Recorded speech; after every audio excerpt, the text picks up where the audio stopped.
On the morning of 5th January 2017, a series of strange but significant events started to unfold in Bangladesh.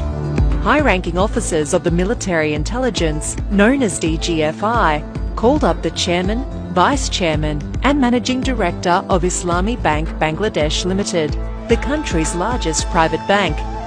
Soon, all three of them were picked up from their houses by the armed DGFI convoy and brought to Dhaka cantonment. Surrounded by armed military personnel, the bankers were presented with resignation letters. They were asked to sign them. They were told it was a direct order from the Prime Minister, which they could not refuse. Many people in Bangladesh picked up by the DGFI never returned home. They disappeared forever. So, the bankers had no choice. A few hours later, a closed-door meeting of the bank's board of directors took place at Radisson Blu, Dhaka Water Garden, a military-owned five-star hotel.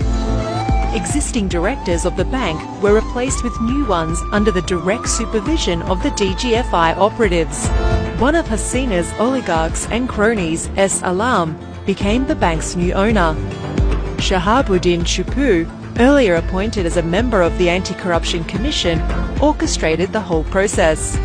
Chuppu, a highly corrupt official, was further rewarded by being appointed as the President of Bangladesh in 2023. This is how the Bangladeshi government, led by Prime Minister Sheikh Hasina, operates like a mafia by using state machinery. Hasina and her people forcibly seized control of 6 more private banks in the following years.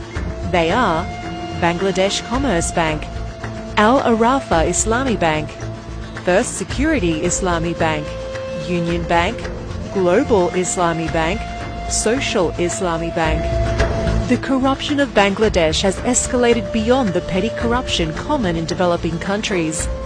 It reached the level of grand corruption, combined with systematic and well-organized abuse of power and gross human rights violations. The current illegitimate Prime Minister of Bangladesh, Sheikh Hasina, has established multiple kleptocratic mafia networks involving military intelligence, DGFI, police, RAB, civil bureaucracy, crony capitalists, and her family members. In order to enjoy impunity, Sheikh Hasina has seized absolute control of the judiciary, curbed media and free speech, dismantled the parliamentary process, and systematically eroded all democratic institutions. This level of corruption is unprecedented in Bangladesh's recent history. It is only comparable to the corruption between 1972 and 1975 during the rule of Sheikh Mujib, father of Sheikh Hasina. The grand corruption of that time is well documented in global media, including the Far Eastern Economic Review, Washington Post, The Guardian, The Financial Times, Daily Telegraph, and so on. In January 2009, Sheikh Hasina became the Prime Minister of Bangladesh through secret negotiations between the then military-backed unelected government and the hegemonic power India. Since then, she's clung to power through rigged elections, extrajudicial killings, enforced disappearances, and blatant use of the judiciary and administration. Due to her government's widespread corruption, Bangladesh's foreign debt skyrocketed to $99 billion by June 2023, which is a massive 322% increase from the $23.5 billion in June 2009 when she took control. Corruption and thievery lie at the heart of her authoritarian and fascist rule, hidden behind a false narrative of national development. This has led to high inflation and a silent famine in Bangladesh. While Hasina presents the country as an economic success story with mega projects, in reality, these projects essentially serve as conduits for collecting massive commissions and laundering billions of dollars overseas. For instance, Hasina is currently overseeing the construction of a nuclear power plant with Russian collaboration. This project poses a severe environmental risk that endangers a densely populated area.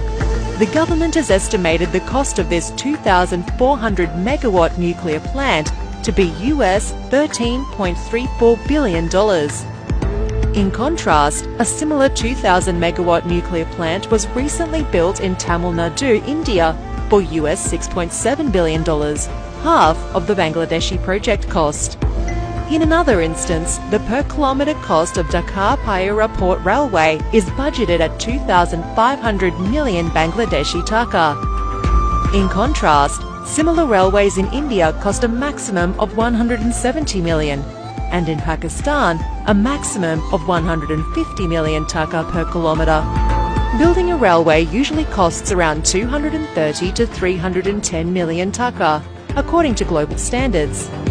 But in Bangladesh, the government is spending 8 to 10 times more than this usual range.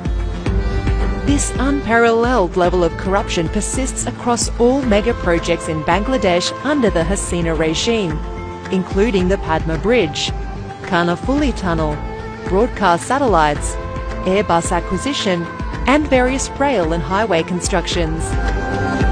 In addition to grand corruption in mega projects, this mafia network, along with its external affiliates, is linked to one of the biggest bank robberies in 2016, known as the Bangladesh Bank Heist, where $101 million was transferred to different countries by hacking the central bank system. In 2017, they were accused of the Bangladesh Bank gold scam, where they tampered with 963 kilograms of gold in the vault of the country's central bank. Then, in September 2023, more than 55 kilos of gold disappeared from a locker in the customs warehouse at Dhaka International Airport. People wonder how thefts like these can happen from supposedly secure places. These incidents and various other major state-supported scams have repeatedly shaken the country's economy. Some of the major financial scams under the Hasina regime that have been reported so far are share market and stock exchange manipulation of $8 billion in 2010 and 2011, Padma Bridge corruption and withdrawal of the World Bank from the project in 2011, Destiny Group scam of over 30 billion Bangladeshi taka in 2012, Hallmark Sonali Bank loan scam of over 43 billion taka in 2012, Bismillah Group scam of 12 billion taka in 2013, Farmers Bank scam of 1.6 billion taka in 2014, Basic Bank scam of over 45 billion taka in 2015, Crescent Group Janata Bank loan scam of over 34 billion taka in 2019, Agrani Bank loan scam of over 1.5 billion taka in 2022. Sheikh Hasina initiated the so-called quick rental power plant scheme, wherein selected cronies received government approval and funding to establish small-capacity electricity plants at exorbitant costs without international tender. As Sheikh Hasina was aware of the illegality of the scheme, she enacted an indemnity ordinance to protect corrupt businessmen, government officials, and herself from future scrutiny and legal action. Hasina keeps her power and control over this kleptocracy by giving a free hand to government officials to indulge in widespread corruption. Civil and military bureaucrats are rewarded with promotions, high salaries, luxury houses, and expensive cars. However, the main beneficiaries of the corrupt system are Hasina's immediate family members and high-ranking political leaders of the ruling party, Awami League. Among the oligarchs in the nexus, the influential advisor to the fascist Prime Minister Salman F. Rahman, crony capitalist S. Alam, Aziz Khan, and Ahmed Akbar Sobhan are notable. Notorious business corporations like the Beximco, Basuntara, Hamim, Sumit, S. Alam, Meghna, and Mohammadi groups are integral to this corruption network. Sheikh Hasina runs her family like a mafia queen. Her son, Sajib Wajed Joy, daughter, Saima Wajed Patul, sister Sheikh Rehana, and nephew, Redwan Bobi Mujib, are important linchpins in the network to plunder national wealth. Other members of the Sheikh family involved in the corruption are Sheikh Halal, Sheikh Selim, Sheikh Fazle Nur Taposh, Abul Hasnat, Nixon Chowdhury, Sheikh Fazle Shams Parash, and Tariq Ahmed Siddiqui. Sheikh Hasina and her associates hide the looted money by investing in properties worldwide, saving in Swiss banks and laundering them to other tax haven countries. They have accumulated billions of dollars in locations such as Dubai, Cyprus, the West Indies, Haiti, India, China and Russia. Corrupt Awami League political leaders, police, army officers and government officials have invested in properties in countries like the US, Canada, UK, Australia, Malaysia and Singapore.